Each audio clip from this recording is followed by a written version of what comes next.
अस्सलाम वालेकुम रहमतुल्लाह। जी नाजरीन, उम्मीद करते हैं आप खैर खैरियत से होंगे। आप हमारा चैनल हकीम अब्दुर्रहमान 21/12 देख रहे हैं।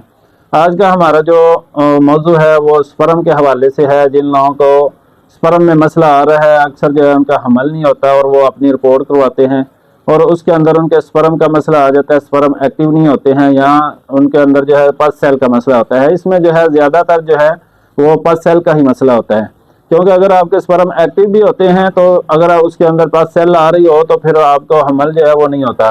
और अक्सर लोग जो है बहुत ज़्यादा महंगी से महंगी दवाइयाँ खाते रहते हैं और उनको फ़र्क फिर भी नहीं पड़ता, क्योंकि असल वजह ये होती है कि सही मर्ज़ का जो है वो इलाज नहीं किया जाता। वो स्पर्म बढ़ाने के लिए दवाई खाते रहते हैं और पस सेल जो है उसको ख़त्म नहीं करते।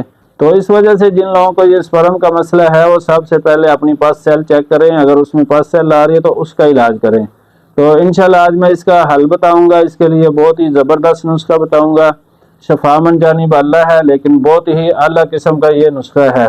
हमने काफ़ी मरीज़ों को दिया है, अल्हम्दुलिल्लाह अल्लाह ताला ने शफा दी है। अगर आपको भी ये मसला है या आपके किसी दोस्त को या गली महल्ले में किसी बंदे को भी मसला है, कोई आपके जानने वाला को मसला है, तो ये वाला नुस्खा एक दफ़ा लाजमी इस्तेमाल करवाएं, इंशाल्लाह ज़रूर शफा होगी।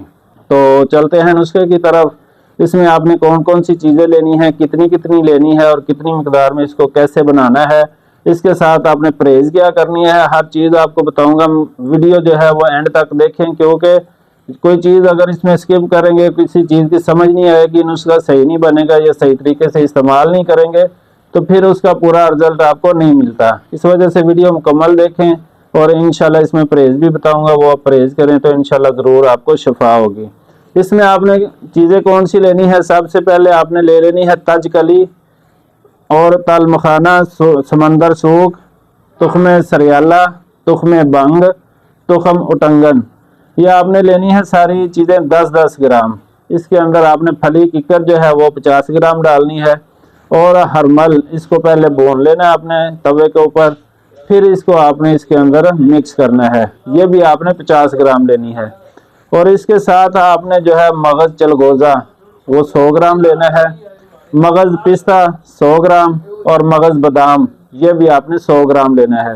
और इसके अंदर आपने कोज़ा मिश्री जो है वो डालनी है 250 ग्राम। ठीक है, ये सारी चीज़ों को अच्छी तरह सफूफ बना लें, पाउडर बना लें। और इसकी मिकदार खुराक जो है वो आपने खानी है सुबह, दोपहर, शाम, 3 टाइम 1-1 चम्मच इसका इस्तेमाल करें। और साथ इसके नीम गर्म दूध जो है वो ऊपर से आधा गिलास या 1 गिलास आप पी लें। तो इंशाल्लाह ये जिन लोगों को एज़ोस्पर्मिया का मसला है, जिनके स्पर्म बिल्कुल ज़ीरो भी हैं, तो उनका भी यही हाल है। अगर अल्लाह ताला ने शफा देनी है तो ये बहुत ही ज़बरदस्त नुस्खा है। इसमें समझे कि ये सबसे ऊपर वाला नुस्खा है इस हवाले से। तो जिन लोगों के 0% भी एक्टिव हों या 10% हैं, 20% एक्टिव हैं, तो ये वो जो है ये वाला नुस्खा इस्तेमाल करें, इंशाल्लाह उनको ज़रूर शफा होगी। बजाय इसके कि आप जो है महंगी से महंगी दवाइयाँ लेते हैं और जो महंगी से महंगी आप इसमें फ़ीसें भरते हैं, तो ये वाला नुस्खा तकरीबन 30 से 40 दिन इसको इस्तेमाल करें और एक रिपोर्ट पहले करवा लें आप ये नुस्खा खाने से पहले। और इसके बाद आपने फिर जो है 3 महीने के बाद रिपोर्ट करवानी है। आप अगर बहुत ज़्यादा मसला है, 5 से 10% एक्टिव हैं, तो फिर आप इसको कम से कम भी 3 महीने खाएंगे। ठीक है, अगर आपके 30 से 40% एक्टिव हैं तो फिर आप इसको 1 महीना खाएं और रिपोर्ट आपने फिर भी 3 महीने के बाद ही करवानी है।